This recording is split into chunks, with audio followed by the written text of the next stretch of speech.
అందరికి షలోం. ప్రార్థన. సర్వోన్నతుడు తండ్రి, సర్వాధికారి, సర్వ సృష్టికర్త, నిన్న నేడు నిరంతరం ఏకరీతిగా గల తండ్రి, ఉన్నవాడు అనువాడు అని నామం కలిగిన తండ్రి, మీ నామను స్తుతులు స్తోత్రాలు చెల్లించుకుంటున్నాం తండ్రి. ఈ ఉదయకాల వాక్య ధ్యానంలో నీ వాక్యం ధ్యానించగలిగే మనస్సులను ప్రేరేపించి మా హృదయములను స్థిరపరచడానికి, బలపరచడానికి, నీ మార్గం ముందు నడవటానికి తండ్రి నీ కృపను మెండుగా మా మీద ఉంచిన విధానం బట్టి మీరు స్తుతులు స్తోత్రాలు చెల్లించుకుంటున్నాం తండ్రి. నేను వాక్య ధ్యానంలో మాతో ఏం మాట్లాడుచున్నావో దాన్ని గ్రహించి తగు రీతిగా తండ్రి మా మనసులను, మా హృదయములను తండ్రి నీ వైపు త్రిప్పుకొనులాగున సహాయం చేయమని, బలపరచమని, స్థిరపరచమని, ఆయత్తపరచమని మా మనలో ఉన్న మా రక్షకుడు వచ్చుకున్న నజరేయుడైన విశ్వామిశే నామమున అడిగి పొందుకుంటున్నాం తండ్రి. ఆమేన్. నీ పాదముల చెంత చేరి నీ చిత్తంబునే నెరుగనేపు, నీ హృదయ భారంబునొసగి ప్రార్థించి పని చేయనేపు, నీ పాదముల చెంత చేరి నీ చిత్తంబునే నెరుగనేపు, నీ హృదయ పారంబునొసగి ప్రార్థించి పని చేయనేపు, ఆగిపోక సాగిపో ప్రియ శృతినిగా పని చేయనిమ్ము, ప్రతి చోట నీ సాక్షిగా యేషువానందనిమ్ము, ఆగిపోక సాగిపో ప్రియసుతునిగా పని చేయనిమ్ము, ప్రతి చోట నీ సాక్షిగా శుభానందనిమ్ము, ఇదిగో యేషువా నా జీవితం, ఆపాదమస్తకం నీకంకితం, ఇదిగో యేషువా నా జీవితం, ఆపాదమస్తకం నీకంకితం. యెహోషువ గ్రంథము 7వ అధ్యాయము మనం ధ్యానించుకుంటున్నాం. నిన్న ఒకరు పరిశుద్ధమైన దానిని దాచిపెట్టుకున్నట్లుగా మనం చూస్తూ ఉన్నాం. దాచిపెట్టుకోవటం వలన వారు యుద్ధములో ఓడిపోయినట్లుగా కూడా మనం చూస్తూ ఉన్నాం. అప్పుడు యెహోషువ వారు ఇజ్రాయేలీలందరూ కూడా ముఖమును భూమికి వేసుకొని ఏడ్చుచు ప్రార్థన చేస్తూ ఉండగా ఎలోహిం వారు యెహోషువ దగ్గరకు వచ్చి, ఎందుకు నీవు నేలను పడుకొని ఏడుస్తూ ప్రార్థన చేస్తూ ఉన్నావు? మీలో ఒక వంశములో ఒకరు అశపితమైన దానిని తీసుకొని దొంగిలించి వారు తీసుకొని వచ్చారు, మీ గుడారములో ఉంచారు.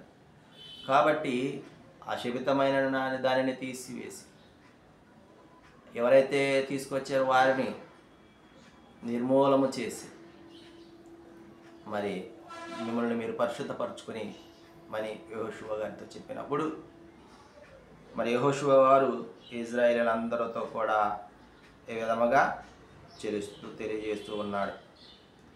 కాబట్టి ప్రతి ఒక్కరు ఉదయమున లేచి యెహోషువ యొద్దకు రాగా మరి వారి వంశముల చొప్పున వారిని తనిఖీ చేయగా విచారించగా యోధా గోత్రము పట్టబడిన. ఆ యోధా గోత్రములో జెరీహు వంశస్థులు పట్టబడిన. జెరీహు వంశస్థులు పురుషుల వరుసల దగ్గరకు రప్పించినప్పుడు జబ్ది పట్టబడిన. ఆ విధముగా యోధా గోత్రములోని కర్మీ కుమారుడైన ఆకాను పట్టబడినట్లుగా మనం ఇది చూస్తూ ఉన్నాం. ఏం చేశాడు ఈ ఆకాను? దోపుడు సొమ్ములో ఒక మంచి షీనారు పై వస్త్రమును 200 తులముల వెండిని, 50 తులముల ఎత్తుగల ఒక బంగారు కమ్మిని మరి ఆశించి తీసుకునేటట్లుగా మనం ఇక్కడ చూస్తున్నాం. మరి ఆ విధముగా వారు చూసినప్పుడు అక్కడ గవిని వెలుపలికి తీసుకొచ్చి వారందరినీ కూడా, వారి వంశములందరినీ కూడా, వాళ్ళ పిల్లల్ని, పెద్దల్ని, అందరినీ, కుమారులను అందరినీ కూడా గవిని వద్దకు తీసుకువచ్చి వారందరూ కూడా రాళ్లతో వారిని కొట్టి ఆ దోపుడు సొమ్మును అన్నిటినీ కూడా అక్కడ అగ్నితో కాల్చివేసినట్లుగా మనం ఇప్పుడు చూస్తున్నాం. ప్రియమైన సహోదరి సహోదరులారా, ఎలోహిం వారు చేయవద్దు అన్న పనిని చేసినప్పుడు ఆ వంశమే లేకుండా పోయినది. మరి నీవు నేను ఇప్పుడు ఆ పాత నిబంధన కాలంలో లేవు కాబట్టి నీవు చేసిన తప్పిదానికి నీ యొక్క జీవితమే నాశనం అవుతుంది, లేకుంటే నీ యొక్క కుటుంబమే నాశనం అవుతుందంటే ఇది కరెక్ట్. వంశమే లేకుండా పోతుందని ఈ దినమున నీతో నాతో ఎలోహిం వారు మాట్లాడుతూ ఉన్నాడు, హెచ్చరిస్తూ ఉన్నాడు. కాబట్టి ఆయనకు విరోధమైనది మనము చేస్తే మనం శాపగ్రస్తులం అవుతాం. శాపగ్రస్తులు అవ్వటం వలన ఎలోహిం వారు అనుగ్రహించి ఉచిత కృపను యెషోవా-మెస్సీయనందు మనకు అనుగ్రహించిన ఉచిత కృపను మనము పొందుకోలేము. కాబట్టి ధర్మశాస్త్రము కొట్టివేయబడింది, ఆజ్ఞలు మనకు కాదు. ఇవన్నీ కూడా ఒకసారి ఆలోచన చేయండి. ఆజ్ఞలు ఎందుకు? మనల్ని మనం పరిశుద్ధపరచుకోవడానికి. ఎందుకు? మనల్ని మనం తప్పులు చేయకుండా ఎలోహిం మార్గంలో ఉండటానికి, ఆయన మాటను మేరకుండా ఉండటానికి ఈ ఆజ్ఞలు, కట్టడలు, నియమ నిబంధనలు. అంతేగాని ఇవి ఎన్నటికీ కొట్టివేయబడదు. ఇవి నిరంతరం ఉండేవి.